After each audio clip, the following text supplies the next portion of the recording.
Assalamualaikum warahmatullahi wabarakatuh. Waalaikumsalam warahmatullahi wabarakatuh. Alhamdulillah wassalatu wassalamu ala sayyidina Rasulillah sayyidina wa maulana Muhammad ibn Abdullah wa ala alihi wa sahbihi wa mawala. La hawla wa la quwwata illa billah, amma ba'du. Bapak-bapak, ibu-ibu, saudara-saudara kaum muslimin rahimakumullah. Di dalam kehidupan kita sebagai seorang muslim, minimal 5 kali dalam sehari semalam kita mendengar seruan untuk mendirikan solat yang disebut azan. Ada kalimat menarik di dalam kalimat azan itu, yakni seruan hayya 'alal falah, marilah menuju kepada keberuntungan, marilah meraih kemenangan. Seruan ini adalah kecenderungan dari setiap manusia, apapun warna kulitnya. Artinya, setiap orang dalam hidup selalu ingin meraih dan mencari kemenangan. Kemenangan akan melahirkan kepuasan batin, dan kepuasan batin memberikan kebahagiaan. Sedangkan kekalahan melahirkan penderitaan batin, dan penderitaan batin menjerumuskan seseorang di dalam berbagai bentuk kerugian. Jikalau inilah seruan azan, maka masalahnya ialah apa yang menyebabkan kita meraih kemenangan. Al-Quranul Karim memberikan tuntunan dan ajaran kepada kita bahwa orang-orang yang memperoleh kemenangan itu tidak lain adalah orang-orang yang bertakwa. Hanyalah mereka yang bertakwa kepada Allah Subhanahu wa ta'ala pada akhirnya akan tampil sebagai pemenang. Lalu siapa orang yang bertakwa itu? Dijelaskan dalam awal-awal Al-Baqarah, orang yang bertakwa yang akan meraih kemenangan. Pertama, allazina yu'minuna bil ghaib, yaitu orang-orang yang beriman kepada yang gaib, percaya bahwa ada alam yang gaib, alam yang abstrak, alam yang tidak bisa dijangkau oleh salah satu daripada panca indera kita.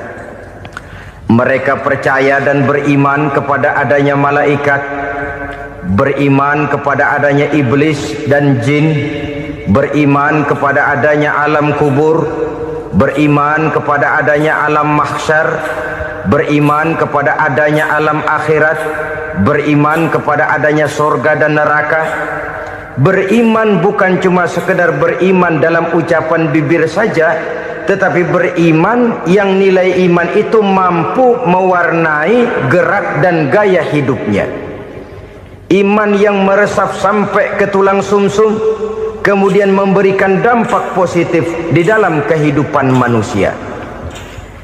Alam, kita tahu, adalah sesuatu yang selain Allah. Dan Allah bukanlah alam. Apapun namanya selain daripada Allah, itu adalah alam.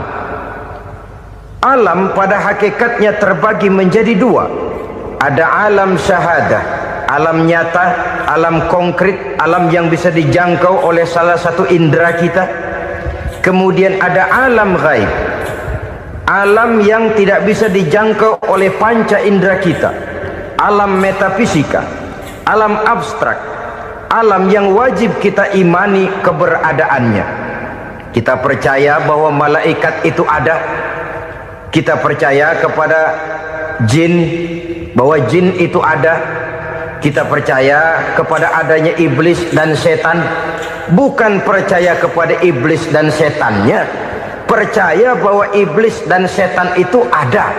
Itu termasuk salah satu daripada sifat orang yang bertakwa kepada Allah. Saudara-saudara kaum muslimin rahimakumullah, kecenderungan pembangunan yang lebih bersifat materialistis biasanya menggeser aspek kehidupan rohani. orang berpikir empirik, dan dalam pola pikir yang demikian, maka alam gaib tidak lagi mendapat perhatian. Aspek kehidupan yang bersifat rohaniah malah mulai ditinggalkan. Akibatnya terjadilah kepincangan di dalam kehidupan kita. Pernah ada satu pengalaman pribadi dalam perjalanan kembali ke tanah air. Dalam pesawat di sebelah kanan saya duduklah seorang Jerman, namanya Heiner Simonsen. Iseng saya ajak kenalan, saya ajak ngobrol, saya tanya dia. Saya bilang, Mas Heiner ini, kalau pesawat yang kita tumpangi ini jatuh ke bawah, kira-kira apa yang bakal terjadi, Mas? Dia bilang, kita semua akan mati. Begitu? Iya. Oke. Apa itu mati? Tanya saya. Dia bilang, untuk tahu apa itu mati, kita harus tahu lebih dahulu apa itu hidup. Saya pikir nih bule bisa ngomong juga. Baiklah kata saya. Apa hidup menurut Anda itu? Oh, hidup itu dia bilang, kalau seluruh anggota badan kita bekerja secara normal, paru-paru memompa darah secara normal, jantung berdetak secara normal, sel-sel tubuh bekerja secara fit, dan organisme tubuh hanya mau bekerja secara normal, dia bilang, kalau kita memberi makan yang cukup, menu yang teratur, dan gizi yang lengkap.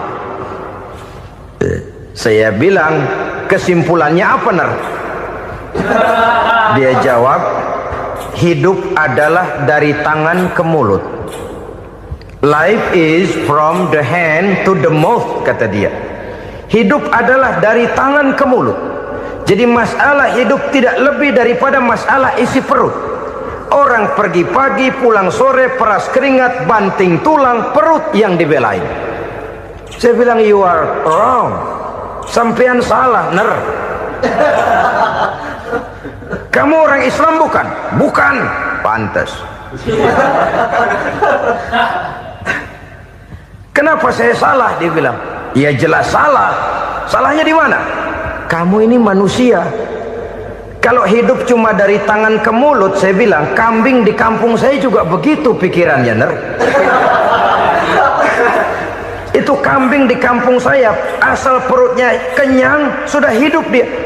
Perkara besok bagaimana, lusa prospeknya macam mana, bulan depan ada apa, kambing nggak pernah mikir. Di kampung saya kambing juga pikirannya begitu. Kamu Kristen ya? Tadinya. Loh kok tadinya, lalu apa sekarang kamu ini? Dia bilang, sekarang saya netral. Saya tidak beragama, tapi saya percaya kepada Tuhan sebagai pencipta alam. Saya ingat benar dia bilang, I haven't any religious, but I believe to God as the creator of the world. Kenapa bisa netral begitu, Ner? Habis saya bingung katanya. Islam bilang Islam baik, Kristen bilang Kristen baik, Hindu Buddha bilang Hindu Buddha baik, semua agama baik. Saya netral sekalian, nggak beragama. Yang penting saya percaya kepada Tuhan. Saya bilang, Ner, kamu ini kayak orang mau beli celana, lalu bingung. Yang satu bilang Levi's bagus, yang satu bilang Blue Jean hebat, yang satu bilang Wool England hebat. Celana ini hebat, celana itu bagus, celana ini hebat, semua celana bagus, kamu bingung. Akhirnya netral, tidak pakai celana. Itu juga salah.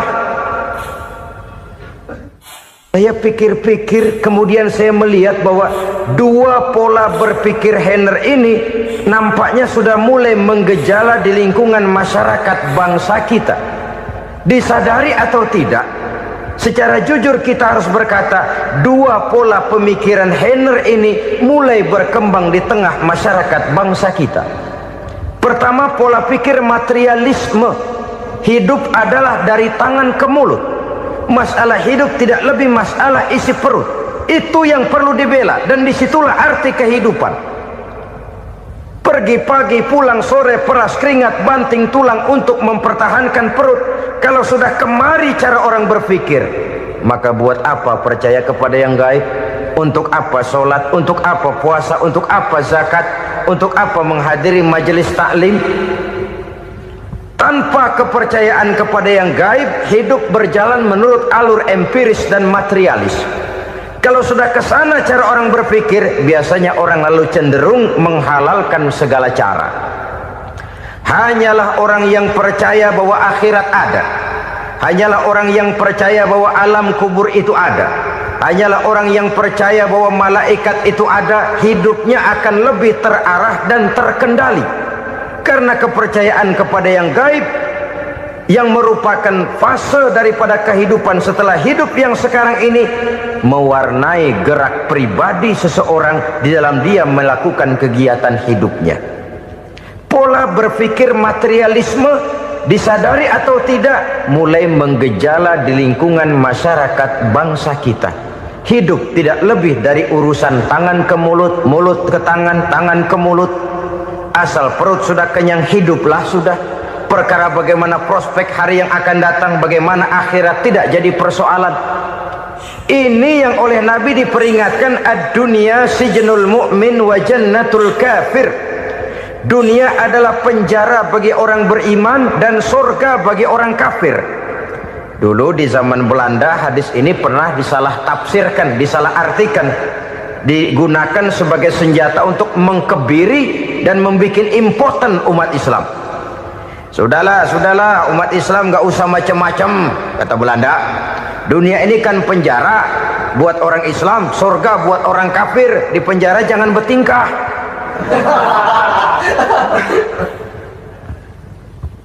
Pengertiannya tidak begitu.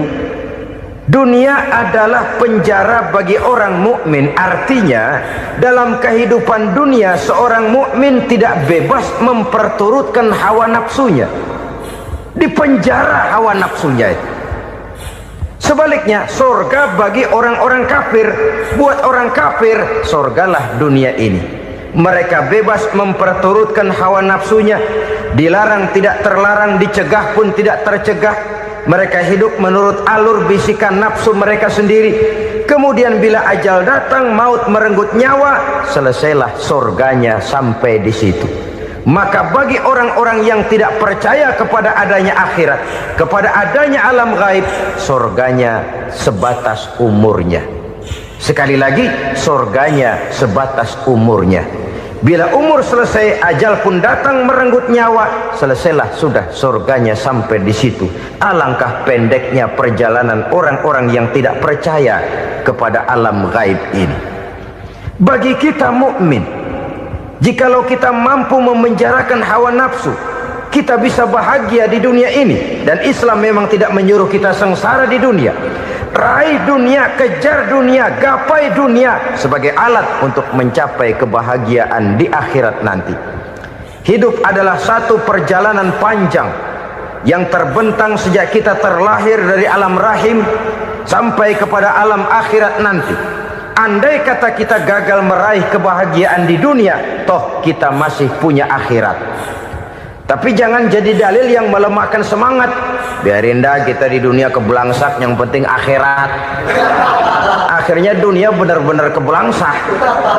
Bagaimana dunia ini bisa kita raih, dan bagaimana meraih dunia untuk menunjang kepentingan akhirat nanti. Yang kedua, dari pikiran Heiner yang saya lihat menggejala di lingkungan masyarakat bangsa kita, timbulnya manusia-manusia netral. Seolah-olah Tuhan yes, agama no. Sama Tuhan percaya, agama ogah. Tuhan ngangguk, giliran agama godeng.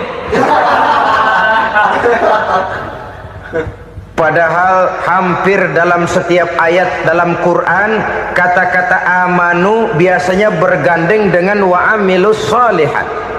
Iman dan amal soleh.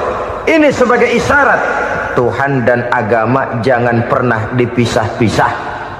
Apabila kita bertuhan, maka kita harus beragama. Apabila kita beragama, maka agama itu harus bersumberkan dari Tuhan yang kita imani itu. Tidak mungkin kita pisah, Tuhan yes, agama no. Sama Tuhan percaya tapi agama bikin sendiri. Sembayangnya cukup bengong 2 jam madep ngulon.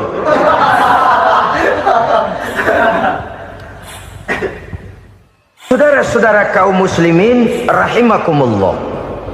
Jadi dengan demikian, agama yang kita akui merupakan unsur mutlak di dalam pembangunan sekarang ini, merupakan bagian dari kehidupan yang menuntun kita bahwa di balik alam nyata ini, di balik alam syahadah ini ada alam gaib.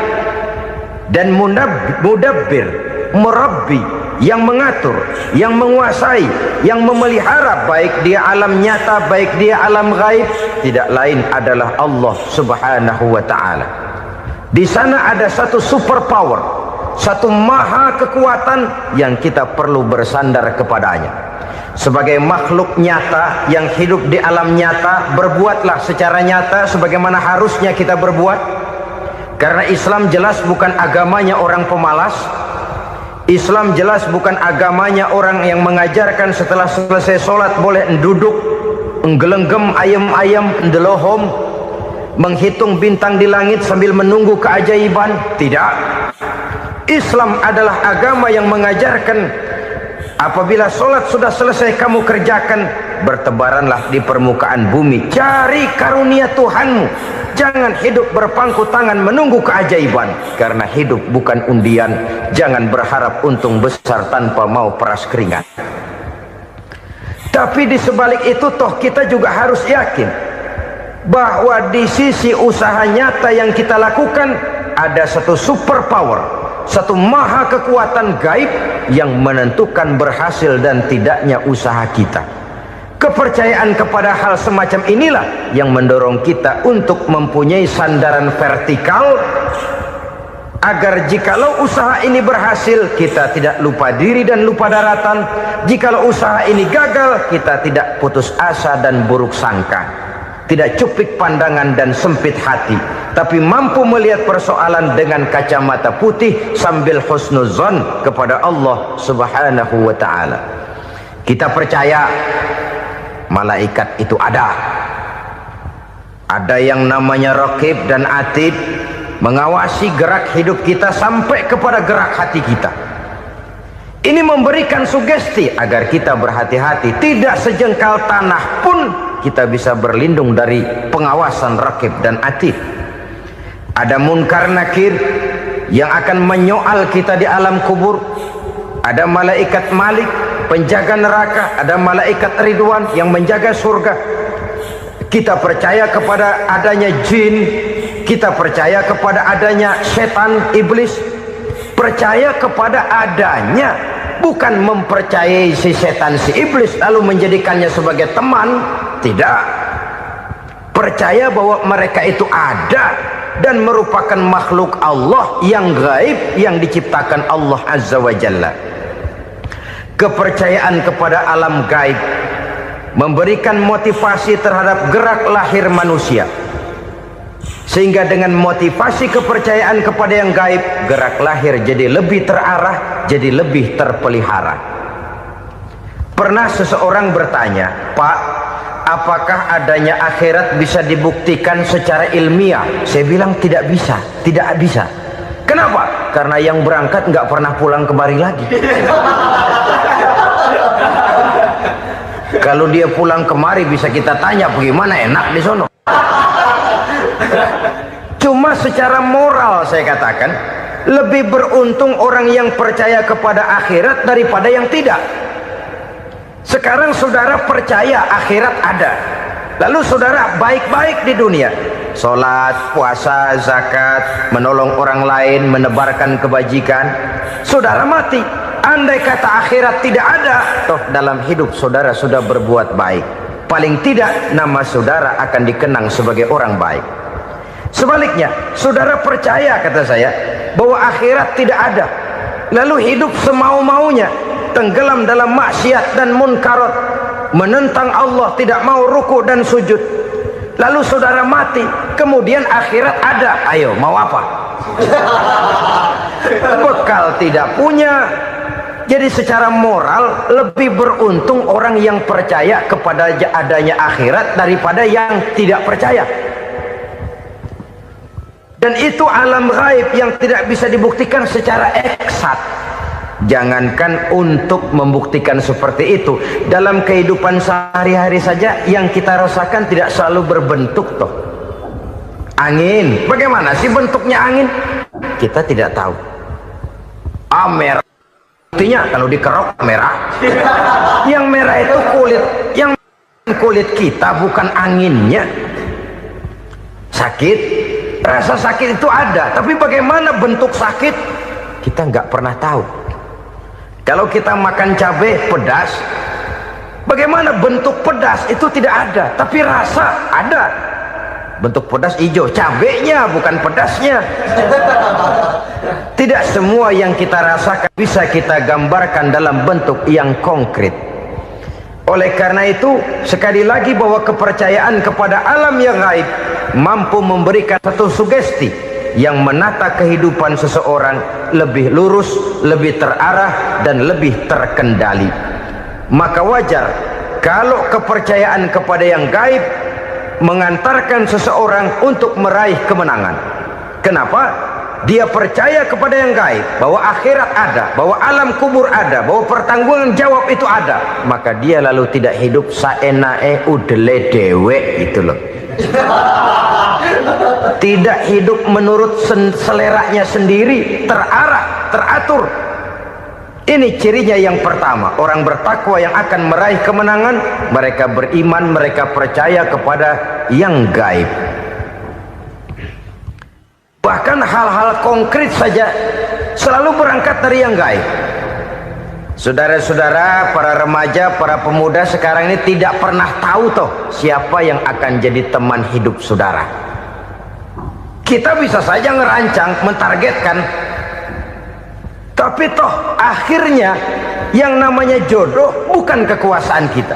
Rezeki di luar kemampuan kita. Begitu juga ajal, maut, jodoh, ajal adalah contoh-contoh konkret bahwa pada akhirnya yang gaiblah yang menentukan. Bertahun-tahun ngelancong, emang jodoh seret nggak jadi.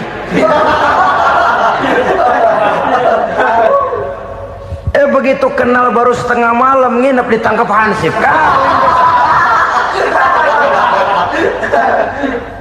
Hal-hal semacam itu kadang-kadang kita berpikir suuzon, gilet, perempuannya cakep banget, lakinya rebek amat. Memang begitulah jodohnya. Memang begitulah jodohnya. Saudara hadirin ma'asyiral muslimin yang saya hormati, jadi hal-hal yang konkret saja kita yakini sepenuhnya ditentukan oleh satu superpower yang gaib itu tadi. Dari sanalah segala ketentuan itu berangkat dan kesanalah segalanya akan kembali. Maka kepercayaan kepada yang gaib meluruskan gerak hidup seseorang dan itu akan mengantarkan dia kepada meraih kemenangan. Satu. Yang kedua, wa yuqimuna shalah. Orang bertakwa yang akan meraih kemenangan itu adalah orang-orang yang mendirikan sholat. Kenapa sholat mengantarkan orang untuk meraih kemenangan? Yang jelas, inna sholata tanha anil fahsya'i wal munkar. Sholat mampu mencegah manusia dari perbuatan keji dan munkar. Banyak filsafat hidup yang terkandung di dalam sholat ini. Sejak kita wudhu sampai kita menghadap ke arah kiblat, sampai kita melakukan gerak-gerak sholat, bacaan-bacaan yang ada di dalam sholat, lalu sampai kepada mengucapkan salam. Banyak filsafat hidup yang terkandung di dalam sholat. Umpamanya saja, setelah takbiratul ihram mulai kita dengan sholat dalam posisi berdiri, diajarkan dalam kitab-kitab fikih agar kita melihat ke arah tempat sujud. Ini kan filsafat kehidupan. Kalau kamu sholat dalam posisi berdiri, lihat tempat sujud. Jangan sholat mata jelalatan, sebab nanti bisa mengurangi kekhusyuan. Jadi wajar kalau yang dikatakan bahwa yang paling afdol adalah shaf yang di depan. Kenapa? Secara harfiah pengertiannya akan lebih mengundang kekhusyuan. Kenapa? Kalau kita di shaf paling depan di masjid umpamanya paling banter kita lihat tembok. Tapi kalau kita soft di tengah atau di belakang, orang-orang di depan kita pun akan kelihatan. Yang bajunya loreng, yang bajunya genggang, yang bajunya macam-macam. Kita lihat, kadang-kadang kita pikirin, ada yang bajunya bolong. Kita sholat tapi dalam hati, nih orang bajunya robek, yang nggak tahu apa. Ada saja hal-hal yang mengusik kekhusyuan kita. Oleh sebab itu diajarkan dalam posisi berdiri, lihat, arahkan pandangan matamu kepada tempat sujud. Ini kan filsafat kehidupan. Maksudnya apa? Kalau lagi diri, lihat dong tempat sujud. Kalau udah di atas, ingat dong sama yang bawah. Kalau sudah tinggi, ingat dong dari mana kamu berangkat. Kalau sudah berkuasa, bantu dong yang lemah. Kalau sudah kaya, santuni dong yang miskin. Kalau sudah alim, bimbing dong yang awam. Ini filsafat kehidupan. Dalam posisi berdiri, kau lihat tempat sujud. Ini akan melahirkan kepekaan sosial, di mana seseorang mau tahu kepada orang lainnya. Bagaimanapun kaya kita, tinggi pangkat dan jabatan kita, jikalau hidup hanya untuk kepentingan perut sendiri saja, rasanya belum membawa manfaat di dalam kehidupan kita. Tapi efek yang tertinggi sesungguhnya, solat mencegah manusia dari perbuatan keji dan munkar. Perbuatan keji dan munkar, walaupun kelihatannya mendatangkan uang, membawa keuntungan, tapi itu keuntungan semu, keuntungan sementara. Dengan menipu orang lain kita bisa dapat untung, tapi tidak membawa berkah. Dan itu adalah kerugian besar dalam kehidupan kita. Maka untuk meraih kemenangan, harus dimulai dengan membentuk kepribadian yang tegar, memiliki sandaran vertikal yang langsung kepada Allah Subhanahu wa ta'ala. Dan itu hanya bisa kita tempuh melalui jalur ibadah formal yang sudah ditentukan Allah, yakni solat yang 5 waktu. Untuk memperkuat itu, ada solat-solat sunnah, rawatib, nawafil, sebagai terminal-terminal kontrol cadangan untuk memelihara stabilitas temperatur batin di dalam kita berhubungan dengan zat yang maha gaib, yaitu Allah Subhanahu wa ta'ala. Orang sering bertanya, Pak, itu tetangga saya nggak sholat, duitnya nggak habis-habis, Pak. Nggak sholat tapi mobilnya tambah terus, nggak sholat tapi usahanya makin maju. Tapi di sisi lain ada orang yang rajin sholat, rezekinya butak bener. Anaknya mana kurus, mana korengan. Saudara hadirin ma'asyiral muslimin rahimakumullah, harus saya katakan bahwa solat memang bukan untuk cari duit. Solat adalah sandaran vertikal kita kepada Allah. Sedangkan soal rezeki itu berkaitan dengan sifat Allah maha pengasih dan maha penyayang. Allah maha pengasih, siapapun dikasih kalau mau usaha. Allah maha penyayang, tidak semua orang disayang oleh Allah Azza wa Jalla. Dan belum tentu banyak harta itu merupakan nikmat. Mungkin juga istidraj. Artinya istidraj itu dikasih tapi diambulin, kalau bahasa Betawinya itu. Dikasih tapi diambulin, itu bukan merupakan nikmat sesungguhnya, lebih merupakan azab dari Allah Subhanahu wa ta'ala.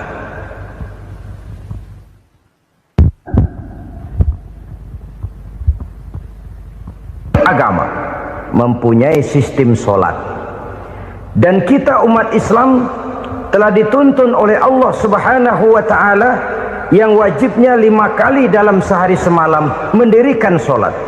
Dan itu tentu berada dalam jangkauan kemampuan manusia. Pada awalnya barangkali kita memang merasa solat itu satu kewajiban, tapi semakin kita hayati makna, manfaat dan filsafat yang terkandung di dalam ajaran solat, semakin sampai kita kepada keyakinan bahwa solat adalah keperluan kita. Sehingga pada waktu tertentu dinilai puncaknya, kita tidak lagi akan berkata saya wajib sholat, tapi kita akan berkata saya perlu sholat. Kalau kita sudah merasakan itu adalah keperluan kita, nah di sanalah kita baru akan merasakan ruginya kalau hal itu tidak kita laksanakan. Sepanjang kita masih berkata saya wajib sholat, kita akan lebih merasakan dia sebagai beban ketimbang sebagai keperluan. Yang jelas Allah tidak memerlukan ibadah yang kita laksanakan ini. Dengan kata lain, andai kata satu dunia penuh ini orang tidak ada yang sholat satu pun, Allah tidak akan turun dari jabatan Tuhan. Jangan lalu berpikir kalau kita ngambek se-RW kagak sembahyang Tuhan tekor kali ini ya. Tentu tidak. Itu perlunya kita, bukan perlunya Allah. Dan pada induknya kita akan berkata saya perlu agama. Kalau secara induk kita sudah memerlukan agama, maka konsep-konsep yang ada di dalam ajaran agama itu pun adalah juga merupakan keperluan kita. Baik dia bernama sholat, baik dia bernama puasa, baik dia bernama zakat, baik dia bernama haji, seluruhnya adalah keperluan kita. Dan sesuatu yang kita perlukan apabila tidak kita laksanakan akan melahirkan kerugian di dalam kehidupan. Jangan heran kalau kita membaca riwayat perjalanan hidup para salafus soleh, orang-orang soleh. Ada yang tahajud sampai 100 rakaat, ada yang sholat malam kakinya sampai bengkak. Kita sekalinya bengkak biri-biri. Ada yang sholat membaca surah dalam Al-Quran sampai khotam Quran. Kok mau? Mereka sudah merasakan itu keperluan. Itu saja soalnya. Satu saat pun jikalau kita merasa bahwa itu keperluan saya, kita pun akan melaksanakan seperti itu. Keperluan saya dalam kehidupan. Inilah yang kedua. Yang ketiga, orang bertakwa yang akan meraih kemenangan itu, wa mimma razaqnahum yunfikun. Mereka membelanjakan sebagian daripada rezeki yang diberikan Allah kepada mereka. Mereka infakkan di jalan Allah.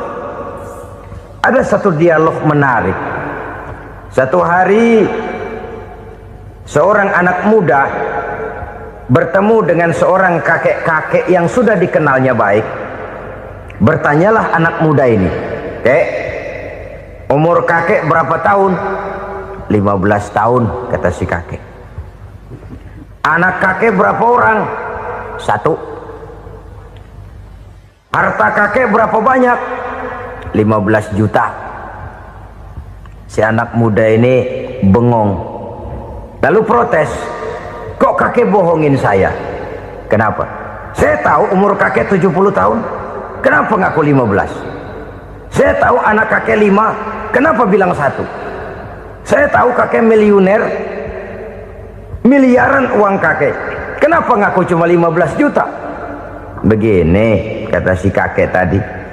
Benar, umur saya 70 tahun. Tapi dari umur yang 70 tahun itu baru 15 tahun terakhir ini saya merasakan ibadah kepada Allah. Meninggalkan maksiat, jauh dari segala macam munkarat. Maka yang 15 tahun inilah yang benar-benar saya rasakan sebagai umur saya. Benar anak saya 5, tapi yang 4 susah diatur. Cuman 1 rasanya nih yang bakal jadi si buah hati belahan jantung berlanjut cerita penerus sejarah. Cuma 1 ini yang saya harapkan, yang akan jadi anak soleh, yang akan membuat saya menerima pensiunan pahala. Kalau yang 4 apek dah, nggak ada harapan. Yang 1 nyekek botol melulu. Oh begitu, iya.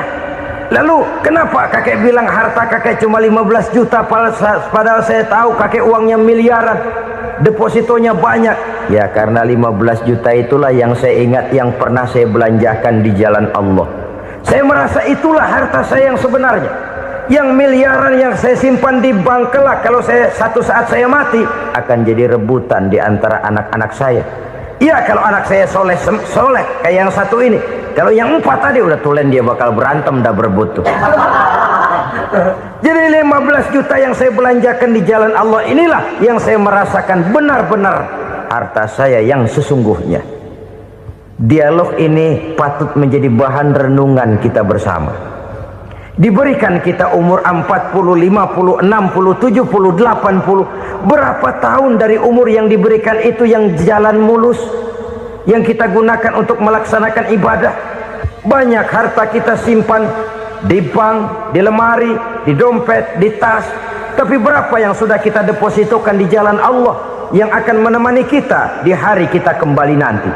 Maka orang bertakwa yang akan meraih kemenangan, wa mimma razaqnahum yunfikun, mereka membelanjakan sebagian dari rezeki yang diberikan Allah di jalan Allah subhanahu wa ta'ala. Ma'asyiral muslimin rahimakumullah, zahirnya memang kita memberikan kepada orang lain, tapi hakikatnya kita menyimpan untuk diri kita sendiri. Kita memberikan kepada yatim piatu 25.000. Zahirnya kita memberikan si yatim, hakikatnya kan kita cuma nyimpan. Saya berikan, titip kepadamu, ini untuk saya di akhirat. Kau boleh belikan baju, kau boleh belikan untukmu makan, kau boleh bayarkan sekolahmu. Ini untuk saya. Hakikatnya kita nyumbang masjid 1 juta, zahirnya kita berikan kepada panitia masjid, tapi hakikatnya kan cuma titip 1 juta ya, untuk saya di alam kubur nanti. Silakan kau boleh belikan semen, ini uang, belikan besi, belikan pasir. Saya cuma sekedar titip untuk kepentingan saya. Hakikatnya kita cuma sekedar menitip.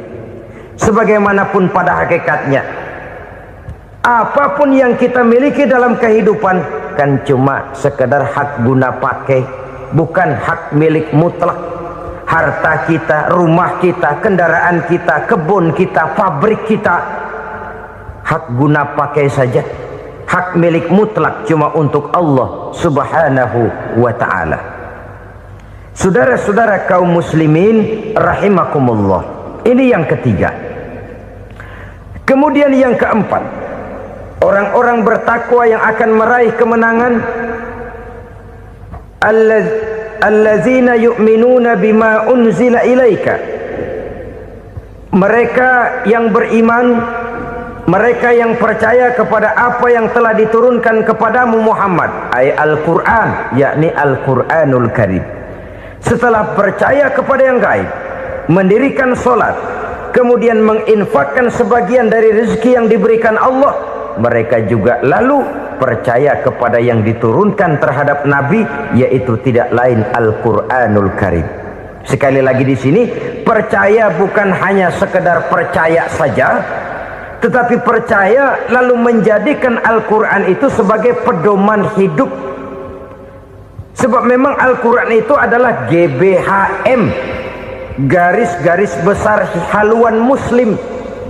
Apa yang harus kita lakukan, apa yang harus tidak kita lakukan, bagaimana mestinya kita bertingkah laku dan berbuat, seluruhnya tercantum di dalam Al-Quranul Karim. Itu sebabnya ketika satu hari Aisyah ditanya bagaimana akhlak Rasul, beliau menjawab, kana Rasulullah sallallahu alaihi wasallam khuluquhul Quran. Akhlak daripada Rasulullah tidak lain adalah Al-Quran. Jawaban simpel ini memberikan gambaran bahwa keseluruhan daripada konsepsi Quran sudah diterjemahkan dalam kehidupan Rasulullah sallallahu alaihi wasallam.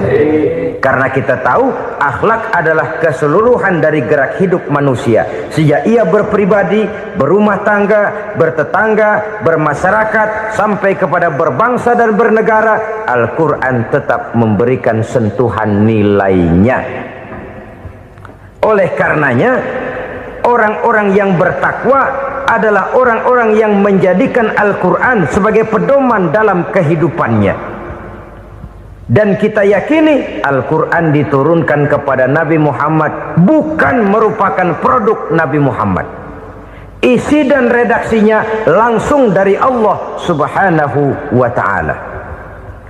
Kemudian cirinya yang kelima, orang bertakwa yang akan meraih kemenangan itu, wa ma unzila min qablika, tidak hanya sekedar percaya kepada yang diturunkan terhadap Nabi Muhammad yaitu Al-Quran, mereka juga percaya kepada apa yang pernah diturunkan kepada para nabi, kepada para rasul sebelum Nabi Muhammad. percaya kepada adanya suhuf, percaya kepada adanya Taurat, percaya kepada adanya Injil, percaya bahwa Allah dahulunya sudah menurunkan Taurat kepada Musa, percaya bahwa Allah sudah menurunkan Injil kepada Isa, percaya Injil ada, Taurat ada, diturunkan Allah untuk Isa dan Musa, tetapi tidak wajib mengamalkannya karena kita sudah diberikan Al-Quranul Karim. Ini yang perlu saya garis bawahi. Kita percaya Allah telah menurunkan Injil dahulu kepada Isa.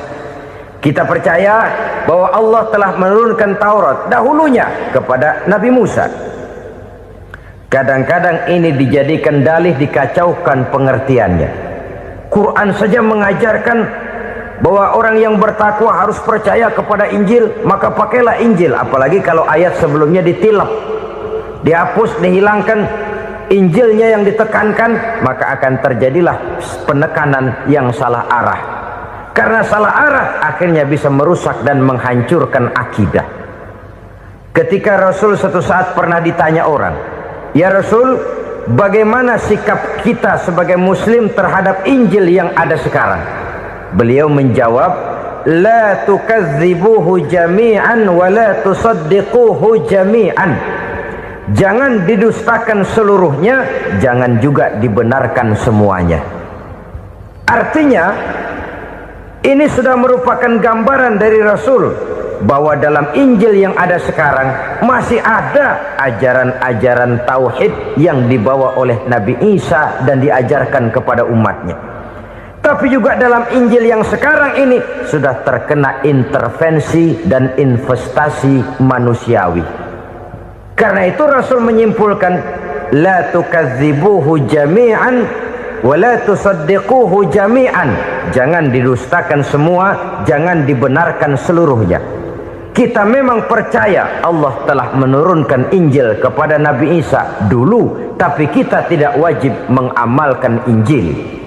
Kita percaya Allah telah menurunkan Taurat kepada Nabi Musa, tapi kita tidak wajib mengamalkan kitab ajaran Taurat. Yang wajib kita percayai dan kita amalkan hanyalah Al-Quranul Karim. Kenapa? Oleh karena baik yang ada di dalam Taurat, baik yang ada di dalam Injil, tentu tercakup di dalam Al-Quran sebagai kitab terakhir yang diturunkan oleh Allah Subhanahu wa Ta'ala. Dan itu wajar. Kalau seorang pejabat mau mengeluarkan satu keputusan baru, tentu dia harus meninjau keputusan-keputusan lama. Andai kata dianggap tidak berlaku, dianggap tidak relevan lagi, maka keputusan-keputusan lama itu tentu sudah dianggap tidak berlaku. Sebagian daripada aturan-aturan dalam keputusan lama yang masih dianggap relevan tercantum dalam keputusan baru yang wajib diamalkan.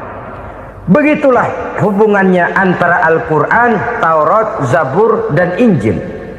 4 kitab samawi yang diturunkan Allah masing-masing kepada Zabur untuk Nabi Daud, Taurat untuk Nabi Musa, dan Injil untuk Nabi Isa alaihi wassalatu wassalam. Ketiga-tiga kitab itu kita percayai adanya. Kita yakini Allah telah menurunkan Zabur, Taurat, dan Injil, tapi kita tidak wajib mengamalkannya. Yang wajib kita mengamalkannya sekarang ini tidak lain hanyalah Al-Quranul Karim saja, karena ia mencakup apa yang ada di dalam Zabur, apa yang ada di dalam Taurat, dan apa yang ada di dalam Injil. Keotentikannya bisa dipertanggungjawabkan. Ya, tapi kan Nabi Muhammad sudah mati 14 abad yang lalu, dan di zaman beliau Al-Quran kan belum dikodifikasikan, belum ditulis. Bagaimana keotentikannya bisa dipertanggungjawabkan? Mudah saja. Allah berjanji, "Inna nahnu nazzalna dzikra wa inna lahu lahafizun." Kami yang menurunkan Al-Quran dan kami yang akan menjaga dan memeliharanya. Allah turunkan Quran, Allah menjaganya. Bagaimana cara Allah menjaga Al-Quran itu? Banyaknya orang-orang yang hafaz Al-Quran. Hafaz Al-Quran. 30 juz, 114 surah, 6.666 ayat. Sehingga jangankan satu kata, jangankan satu ayat, satu kalimat saja berubah sudah akan timbul reaksi dan mudah dimengerti. Kenapa? Banyak orang-orang yang hafaz Al-Quran. Sedangkan pada setiap akhir tahun biasanya malaikat Jibril selalu mengadakan checking terhadap ayat-ayat yang diturunkan pada waktu itu. Di zaman Nabi sendiri sudah ada usaha kodifikasi. Dan yang lebih luar biasa lagi, sampai hari ini tidak seorang pun mampu membuat satu ayat saja semacam Al-Quran. Ke bahasa manapun dia diterjemahkan, naskah aslinya tetap ikut, rujukan dasarnya tetap ada. Berdasarkan itu maka tidak mungkin terjadi penyelewengan terhadap atau pemalsuan terhadap ayat-ayat Al-Quranul Karim. Kesuciannya, keotentikannya, kemurniannya bisa dipertanggungjawabkan. Ma'asyiral muslimin rahimakumullah. Oleh karenanya, konsepsi dasar daripada ajaran Islam ini memang tidak lain adalah Al-Quran dan Sunnah. Isi daripada agama Islam yang merupakan iman, Islam dan ihsan, konsepsi dasarnya tidak lain adalah Al-Quran dan Sunnah Rasulullah Sallallahu Alaihi Wasallam. Maka yang kita perlukan sekarang ini adalah terjemahan Al-Quran di dalam kehidupan kita. Dengan demikian, maka gaya kehidupan yang lebih Qurani itulah yang kita dambakan. Kita perlu memang terjemahan Quran dalam bahasa Inggris, dalam bahasa Belanda, dalam bahasa Jepang, tapi yang lebih kita perlukan adalah terjemahan Quran di dalam kehidupan kita. Konsekuen, tidak memanipulasi, ringan sama kita jinjing, berat sama kita pikul. Jangan kalau lempengan ayat Quran tuh kira-kira enak diamalin, keras teriakan kita. Giliran kira-kira ayat Quran itu mukul kepala kita sendiri, diam kita. Itu ciri yang pernah disindir Allah dalam awal-awal Baqarah juga. Ciri beragamanya orang yang munafik. Kullama adha'a lahum masyawfih, kata Allah. Wa iza azlama alaihim qamu. Apabila terang mereka jalan, apabila gelap mereka berhenti. Artinya, kalau kira-kira di Islam nguntungin, rame-rame pada teriak Islam. Tapi ketika diminta untuk berjuang, ketika dituntut untuk berkorban, rame-rame mengundurkan diri. Nasib agama tidak ubahnya seperti daun pisang yang dikait orang di tepi jalan lantaran tak berpayung di ketika hari hujan. Manakala hujan usailah sudah, daun itu pun dicampakkan di tepi jalan, diinjak pula orang nan lalu. Artinya, orang menjadikan agama cuma sebagai lipstick, decoration only, tidak konsekuen. Hanya pada saat-saat kelihatannya Islam membawa keuntungan, rame-rame orang teriak-teriak tentang Islam. Tapi jikalau diminta berjuang, jikalau dituntut untuk berkorban, biasanya rame-rame juga mengundurkan diri. Jangan heran kalau mayoritas hitungan kita, tapi minoritas peranan kita. Kuantitas kita dalam jumlah, tapi dalam kualitas kita lebih sering jadi penonton daripada jadi pemain. Padahal itu sangat tidak boleh terjadi. Umat Islam di Indonesia harus bangkit. Umat Islam di Indonesia harus sadar akan keberadaannya. Tidak boleh hanya jadi penonton berpangku tangan. Karena memang agama kita juga mengajarkan untuk konsekuen di dalam menjabarkan ajaran-ajaran daripada agama kita. Kita sering jatuh menjadi umat yang lemah. Oleh karena kita ini tidak pandai menggalang kebersamaan yang diakibatkan tidak konsekuennya kita. Diistilahkan bahwa umat Islam di dalam menggalang kebersamaannya itu harus seperti orang main sepak bola. Saudara-saudara kan tahu orang main sepak bola itu. Orang main sepak bola, kalau pertandingan belum dimulai sih silakan saja kumpul di luar lapangan, atur strategi yang baik.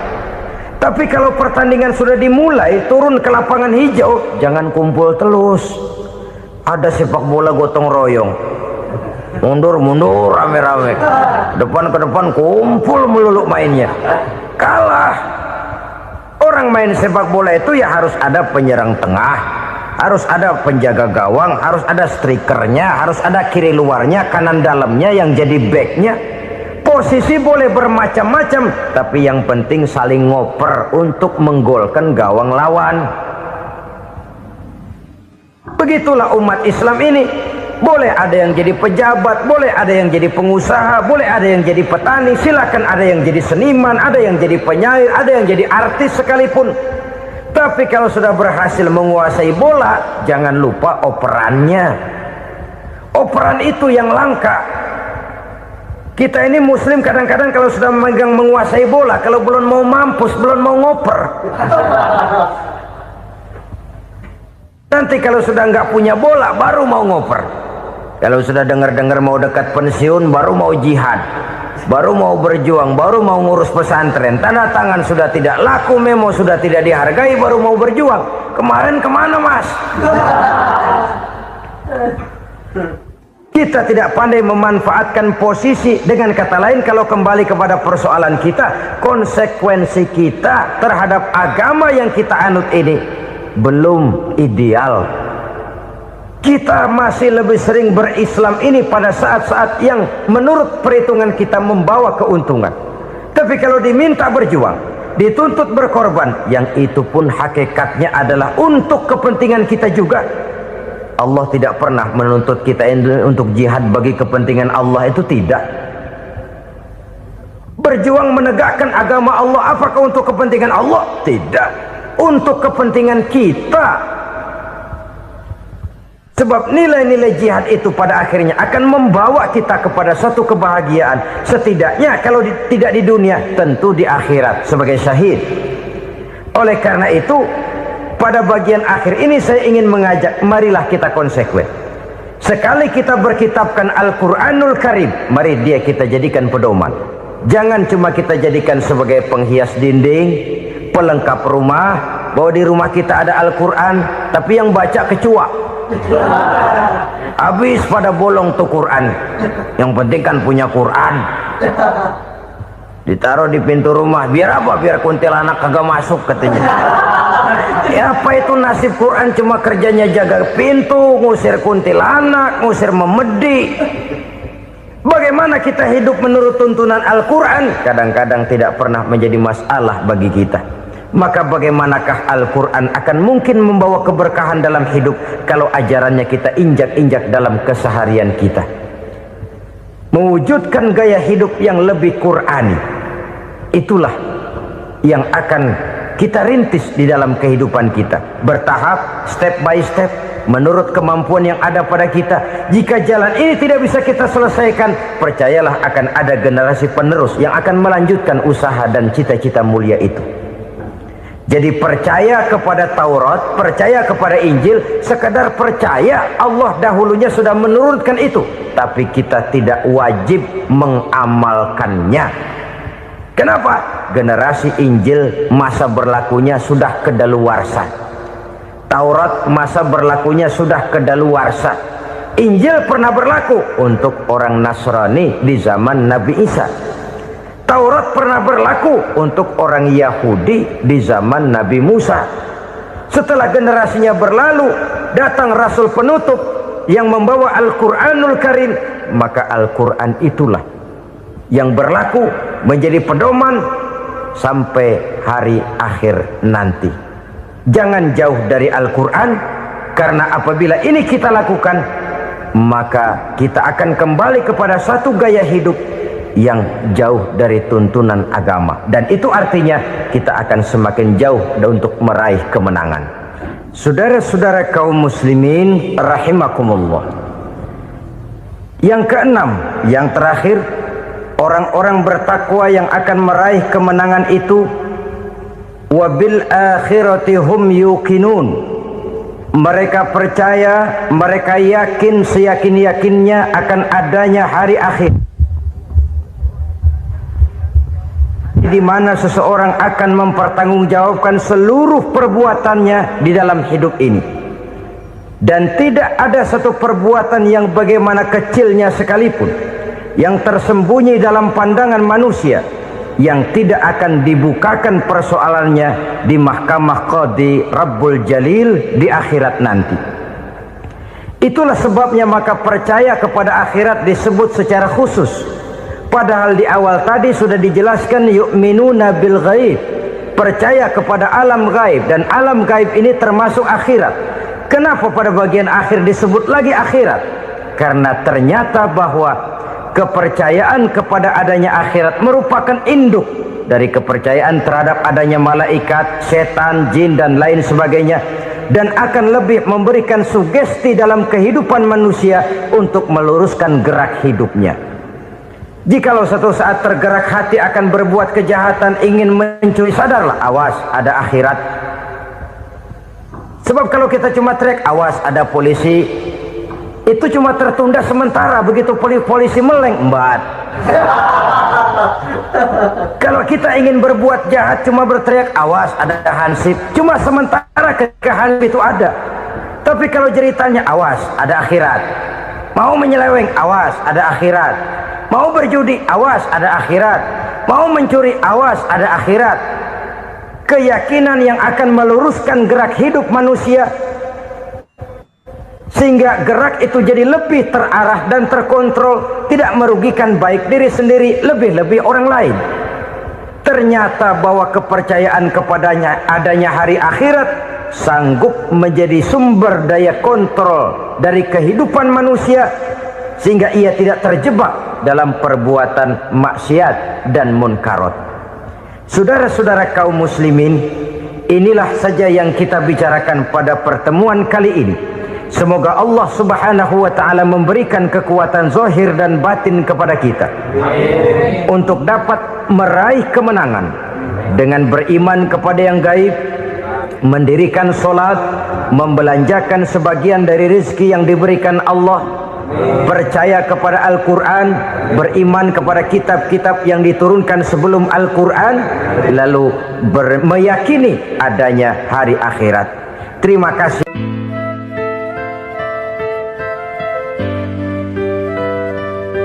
Bapak, ibu-ibu, saudara-saudara kaum muslimin rahimakumullah. Kita menyaksikan peristiwa-peristiwa yang memilukan dan memalukan. PHK terjadi di mana-mana.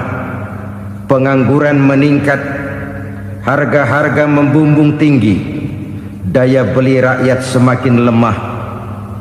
Sementara di bidang politik, kejadian-kejadian memberikan indikasi bahwa persatuan dan kesatuan kita sebagai bangsa dewasa ini tengah berada dalam ujian yang berat.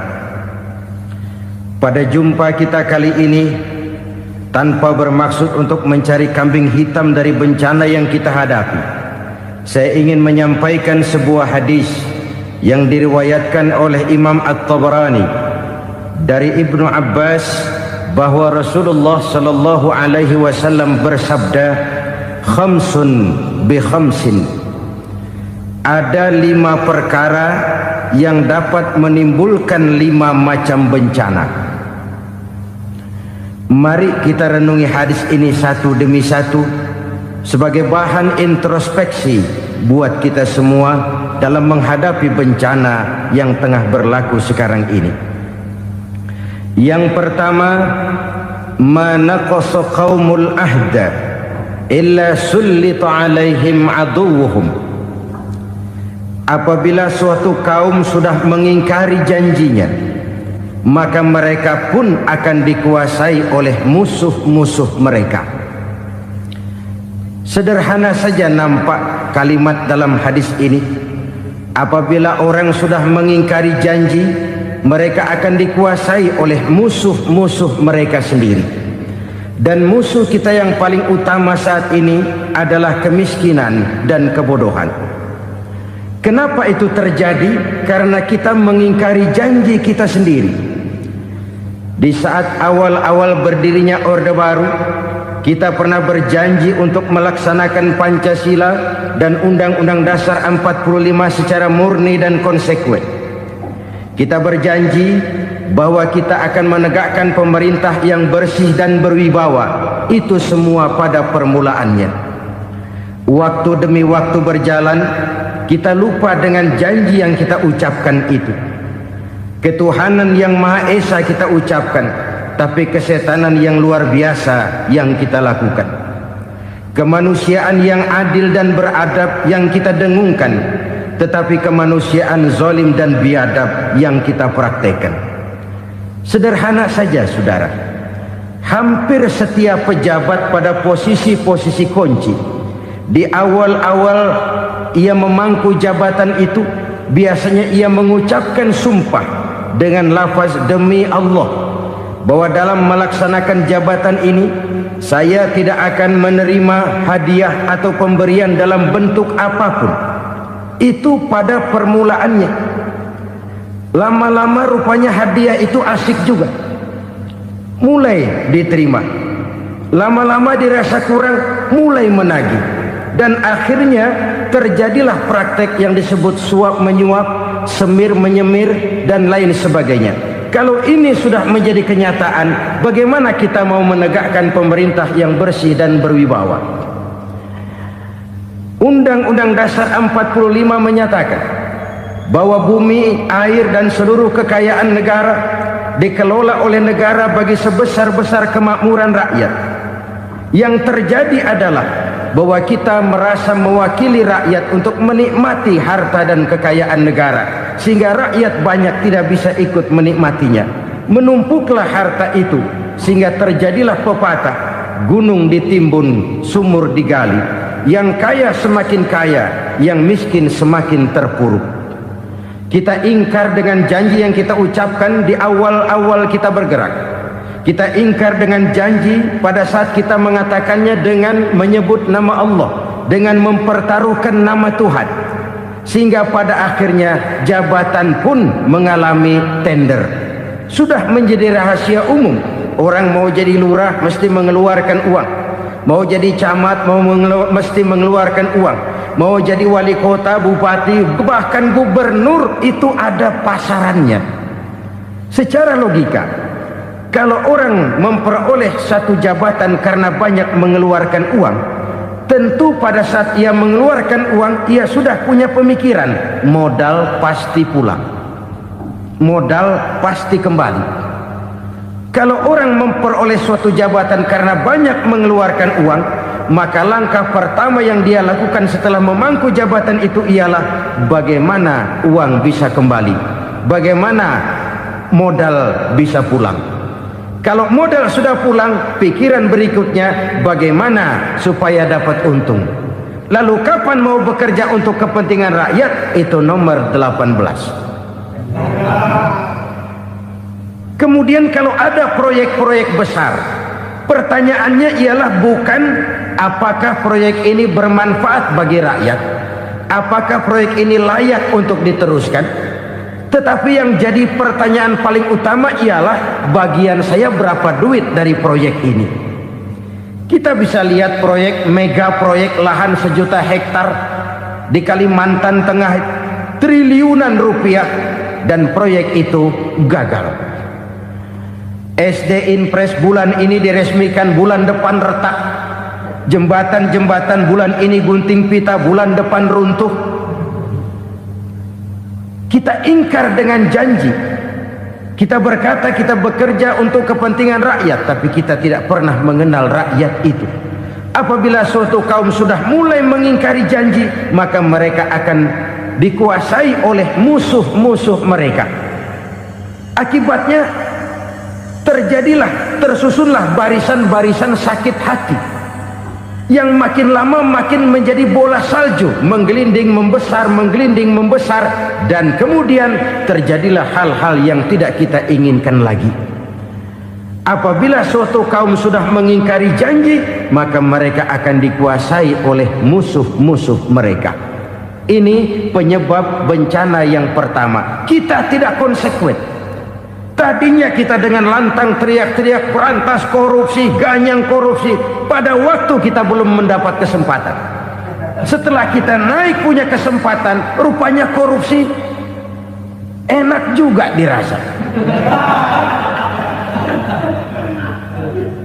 Terjadi pergeseran nilai, orang luntur kehilangan idealisme awal.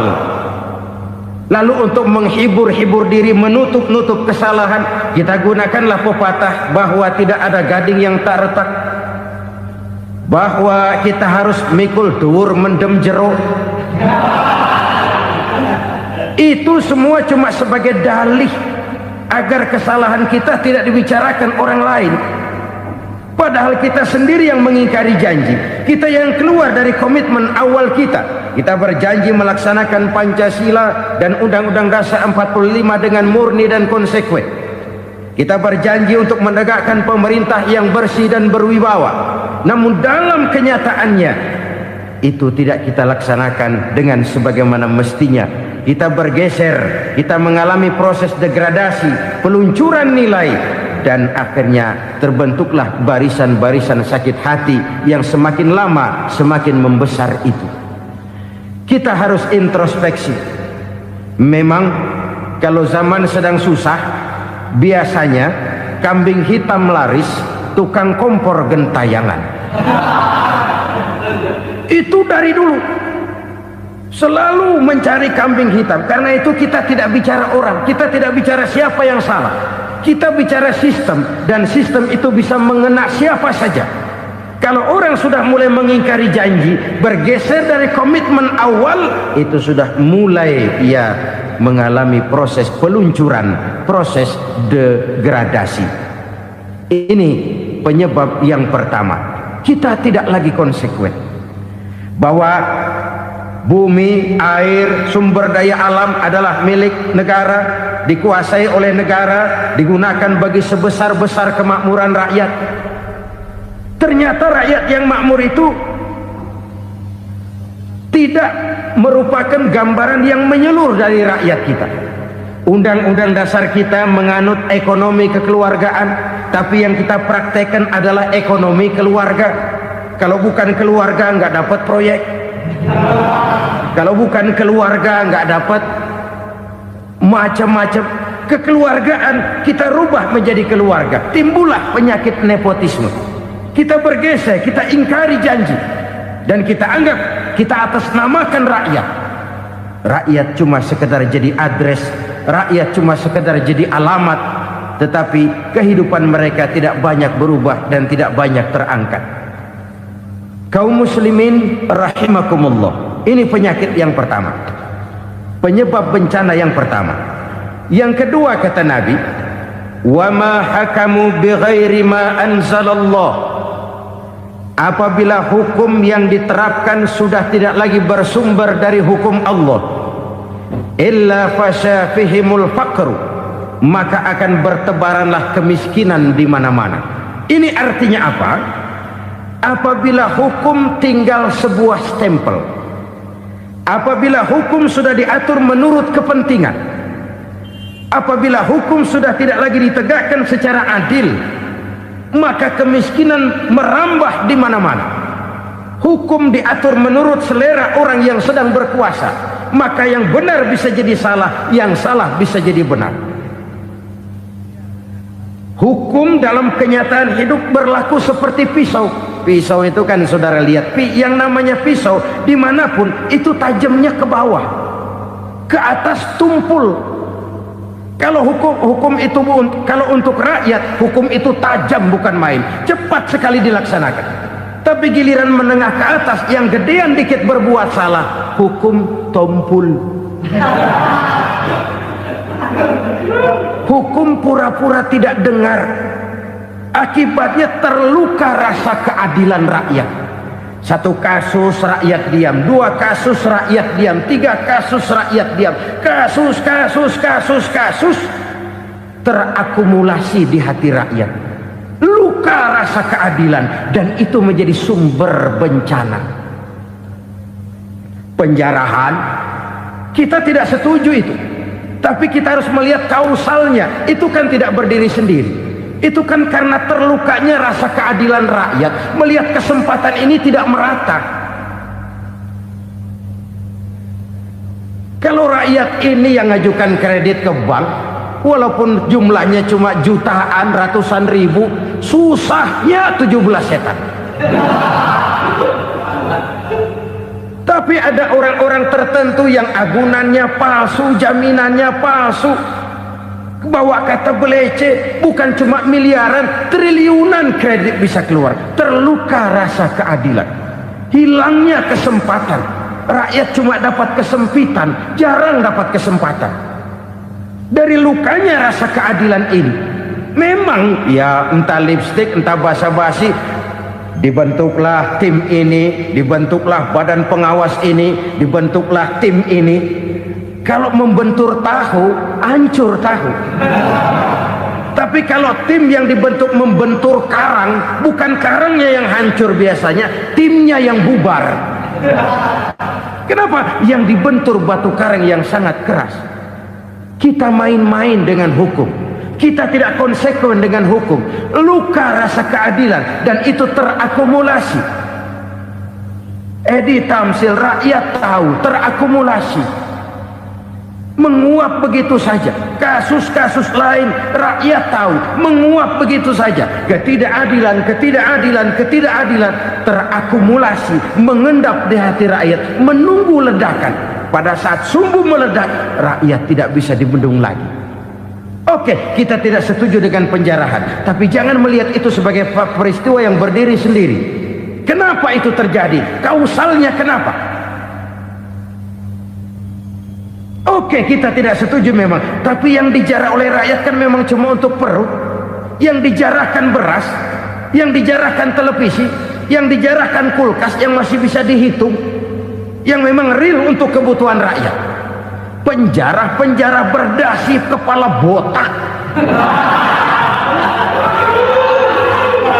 yang menguras uang rakyat habis-habisan, enak saja melenggang dalam kehidupan ini. Makin terluka rasa keadilan rakyat. Apabila hukum yang diterapkan sudah menyimpang dari keadilan yang diajarkan Allah, fasyafihimul fakru, bertebaranlah kemiskinan. Aneh, memalukan, memilukan. Sebuah negara agraris yang katanya pulaunya hijau royo-royo, Gemari Palau Jenawi Toto Tentrem Kertora Harjo, yang tahun 93 pernah mendapat penghargaan dari FAO, Badan Pangan Sedunia, sebagai negara yang berhasil dalam swasembada pangan. Sekarang ini kita terpaksa betul beli beras dari Vietnam, beli beras ke Kamboja, beli kedelai dari Kamboja. Kenapa? Lahan sawah kita habis ditanami pabrik. Teknologi kita, teknologi loncatan yang non-applied, tidak terpakai oleh kita.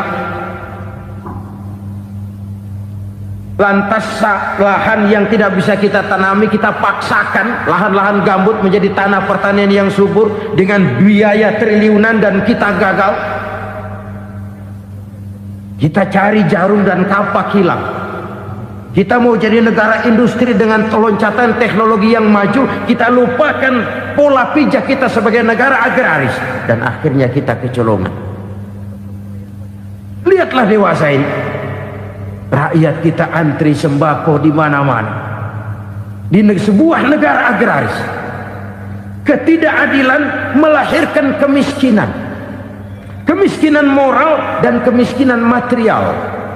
Kemiskinan moral, rakyat nggak percaya lagi sama pejabat. Rakyat mengalami krisis figur. Orang, alah lu ngomong dah sama ember.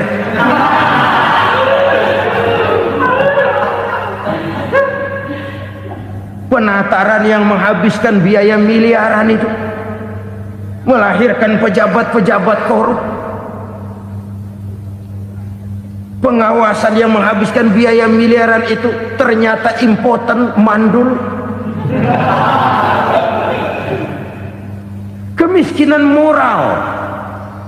Jujur saya berkata, saudara-saudara, setelah pintu reformasi dibuka, itu yang masuk memang macam-macam. Ada yang memang punya tujuan murni, konsekuen, dan punya konsep. Ada yang nunggu di tikungan, begitu mobil lewat nyamber pintu, berangkat ikut reformasi.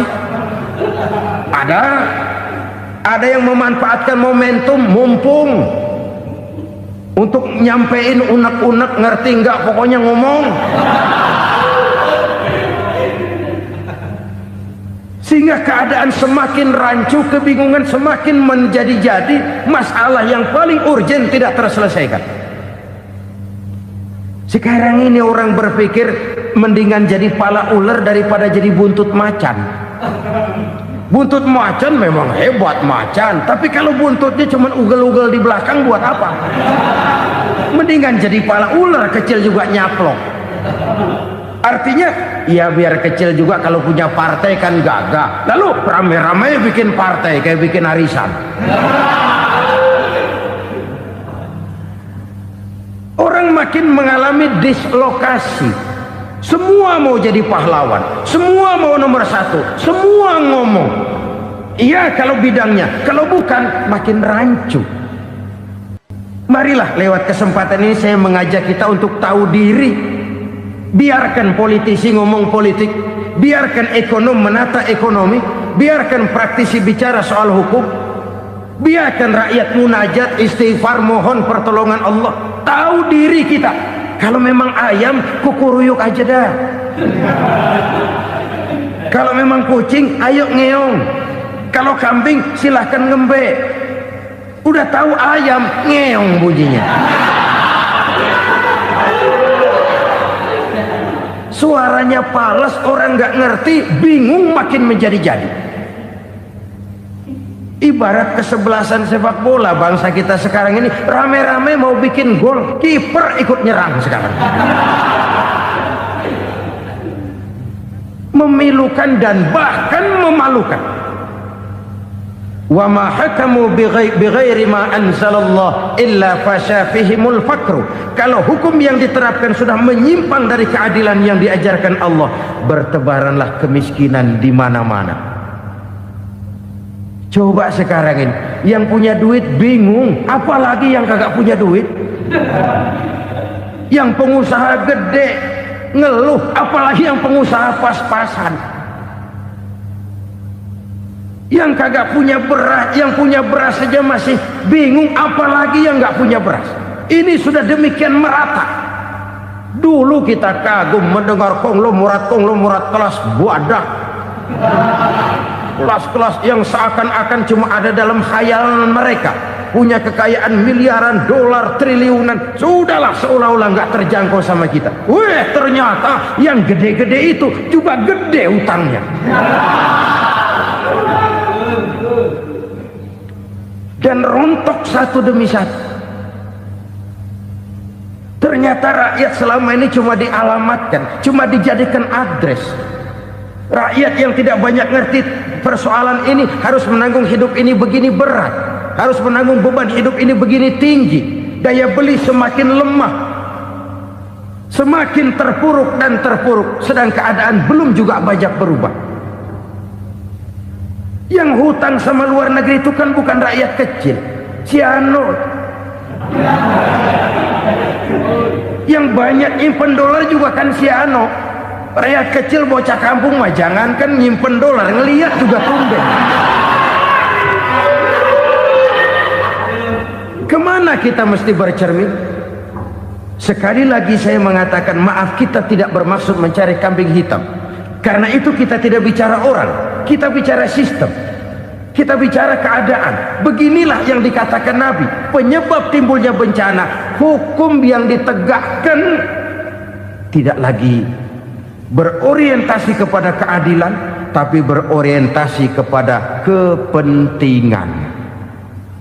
Akhirnya bentuk hukum seperti pisau, tajam ke bawah, tumpul ke atas. Hukum cuma buat rakyat kecil, tetapi kelompok menengah ke atas kadang-kadang kebal dari perlakuan hukum. Maka bertebaranlah kemiskinan. Iya, kemiskinan moral berupa lukanya rasa keadilan. Kalau rasa keadilan terluka, orang kan nunggu kesempatan, saudara. Iya, dia nggak bisa ngomong, iya dia nggak sanggup action, iya dia nggak bisa tunjuk rasa, tapi hatinya kan kapan ada kesempatan, kapan ada waktu. Tunggu, hatinya mesti begitu. Sehingga begitu ada kesempatan, terjadilah hal-hal yang tidak terhindarkan. Dan itu ekses, bukan reformasi. Jangan seperti sebuah dialog saya dengan seorang abang beca. Saya bertanya, bang, ya, abang tahu nggak reformasi? Tahu. Ustaz, apa? Pembakaran. Terus penjarahan, lalu perkosaan. Itu reformasi. Itu yang saya lihat. Nah, itu yang dia lihat. Saya tentu tidak menyalahkan abang beca kita, karena memang itu yang dia lihat dan sejauh itu wawasannya. Tapi ini indikasi bahwa banyak rakyat kita yang belum bisa menggunakan kebebasan secara bertanggung jawab. Padahal kebebasan tanpa tanggung jawab tirani. Sebuah contoh gampang-gampangan. Saya beli radio, saya setel di kamar saya, lalu saya bilang, ini radio gue. Yang beli gue, pakai duit gue setel di kamar gue, sekeras-kerasnya, gak ada urusan sama orang lain. Itu kata saya. Tetapi tetangga saya sebelah rumah kan boleh juga ngomong begitu. Kata tetangga saya, ini mata gue, yang ngantuk gue tidur di kamar gue, kenapa suara radio lu nyampe kemari? Artinya apa ini? Kebebasan saya nyetel radio dibatasi oleh kebebasan tetangga saya yang mau tidur.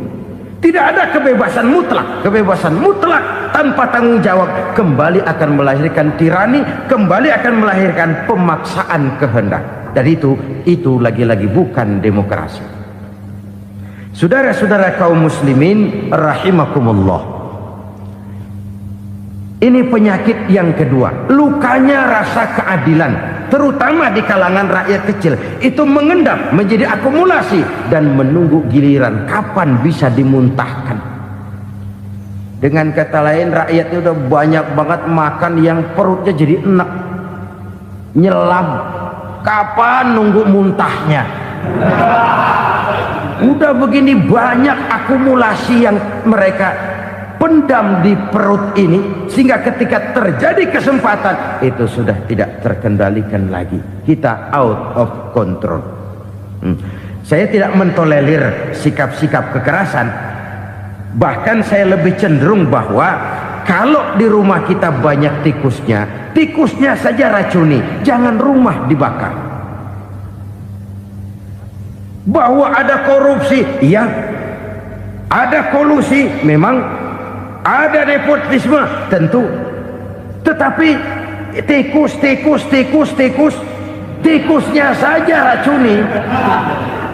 Jangan rumah dibakar. Masa mau ngusir tikus bakar rumah? Tikusnya lari, tikusnya selamat, rumahnya ewes-ewes.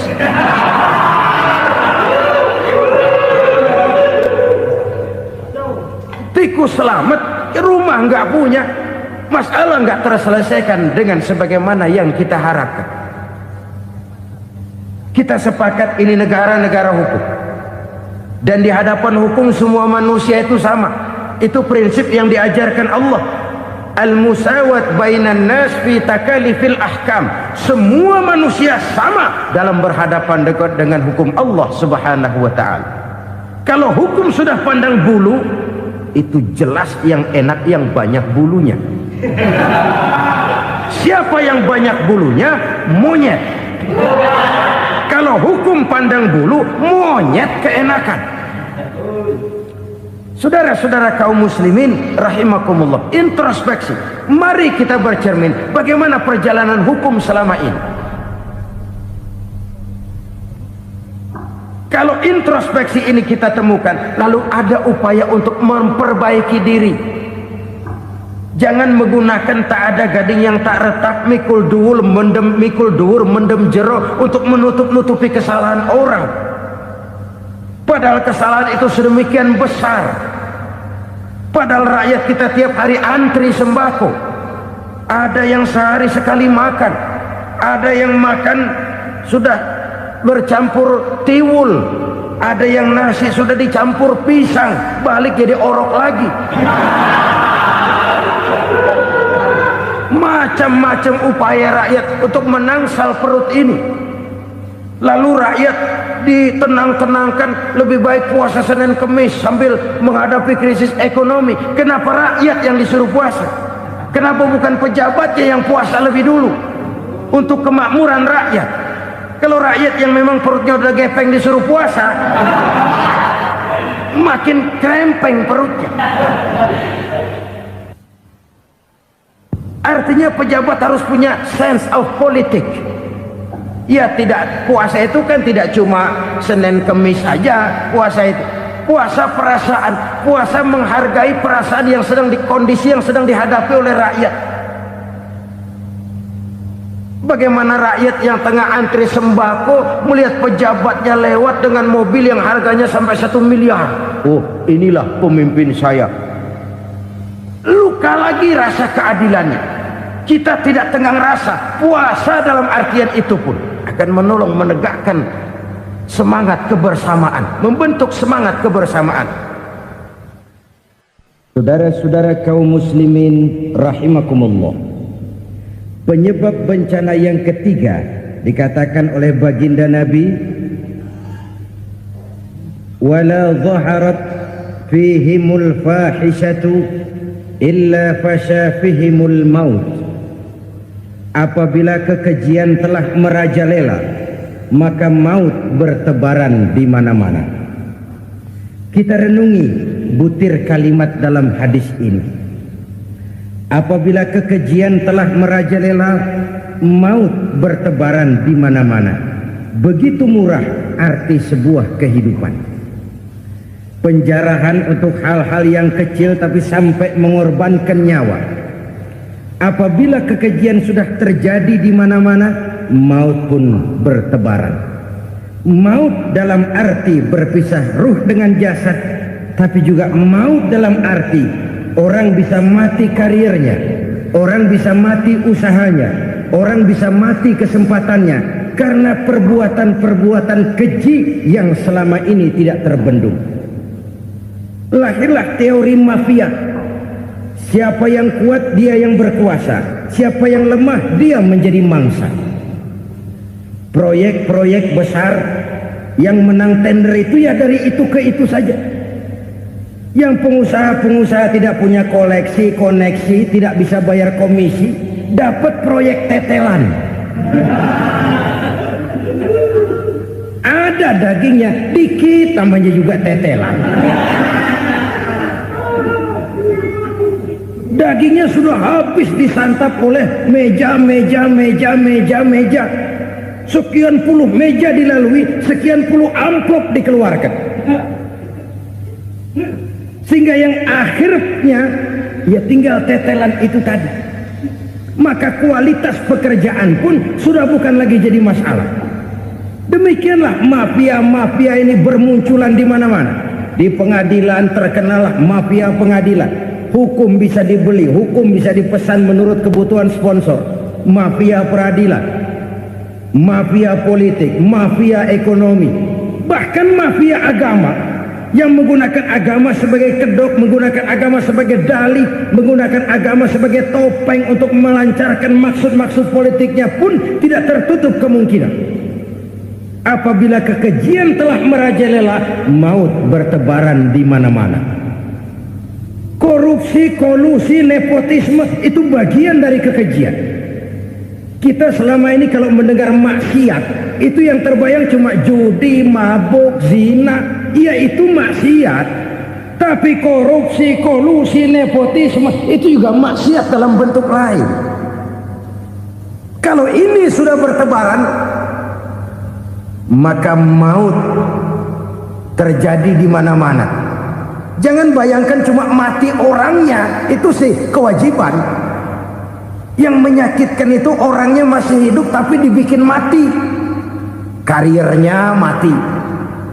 Kenapa? Karena yang diperlukan bukan cuma orang pinter tapi orang taat. Biar pinter, kalau nggak taat minggir.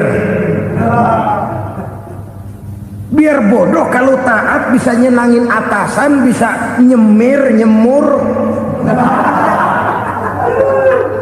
Kumaha juragan wae aya nama. Itu yang kadang-kadang dapat penghargaan. Tidak ada prestasi kerja kecuali bikin senang orang di atas. Kita lihat di desa-desa jalan rusak. Kalau ada berita pejabat anak mau turun, jalan rata sekali. Sampai tanah dari mana aja dikeruk buat ngeratain tuh jalan. Pejabat pulang legok lagi jalanan. Katanya kita kerja buat rakyat, nyatanya kita cuma melayani atasan. Kenapa? Terjadi lingkaran setan. Seperti kata lagu Dul Sumbang itu. Mahasiswa takut sama dosen, dosen takut sama dekan, dekan takut sama rektor, rektor takut sama menteri, menteri takut sama presiden, presiden takut sama mahasiswa. Lah muter balik lagi. Lingkaran setan. Lingkaran setan. Saudara-saudara kaum muslimin rahimakumullah, kekejian yang merajalela, praktek-praktek mafia yang tertuang dalam kehidupan sehari-hari menyebabkan orang mati karirnya, jasad masih hidup, karir mati, itu menyakitkan. Mati bisnisnya.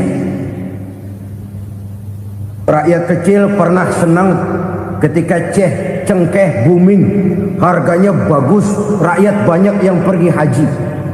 Lalu mau ditata, lahir tata niaga cengkeh, malah amburadul. Harga cengkeh jatuh, petani cengkeh kecil menjerit. Siapa yang untung? Segelintir orang. Masihkah kita pakai atas nama rakyat untuk kepentingan nasional, padahal yang nyanyi cuma segelintir orang? Masihkah kita mau bohongi rakyat ini dengan mobil nasional tapi bikinan Korea? Masihkah kita mau bermain verbalisme, bermain kata? Ini sebuah masa lalu yang tidak perlu terulang lagi untuk masa-masa yang akan datang. Kekejian merajalela, orang mati karir. Bisa mati usaha, mati bisnis. Usahanya maju, dirangkul, hancur. Usahanya maju, dipukul, hancur, tenggelam. Bahkan yang memilukan dan memalukan badan-badan usaha milik negara itu dikebiri sedemikian rupa sehingga tidak menghasilkan hal-hal yang bermanfaat buat negara. Saudara-saudara kaum muslimin rahimakumullah, kalau nafsu yang sudah mengatur itu semua, maka kekejian pun merajalela.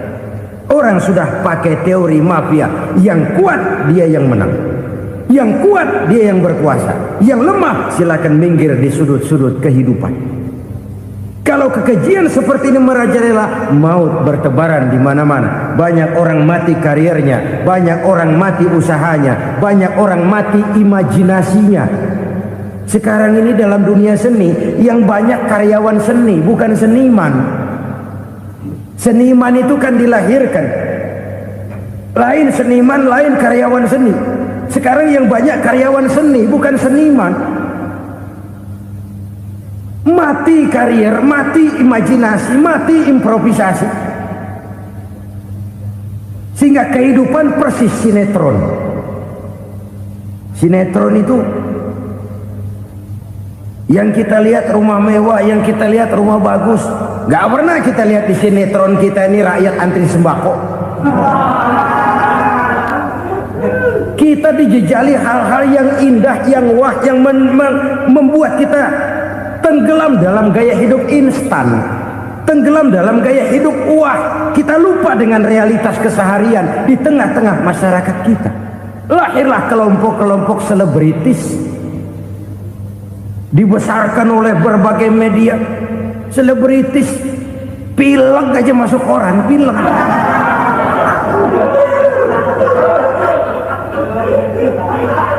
Rakyat yang pingsan antri beras nggak masuk koran.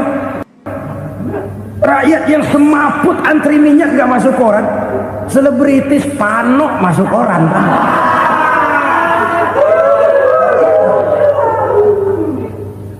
Kita besarkan hal-hal kecil, kita kecilkan hal-hal besar. Karena apa? kita mengejar oplah, kita profit oriented, tidak lagi berorientasi kepada realitas hidup yang kita hadapi ini. Kalau kekejian sudah merajalela kata Nabi, maka maut bertebaran di mana-mana. Maut dalam artian maut, coba lihat sekarang begitu murah nyawa.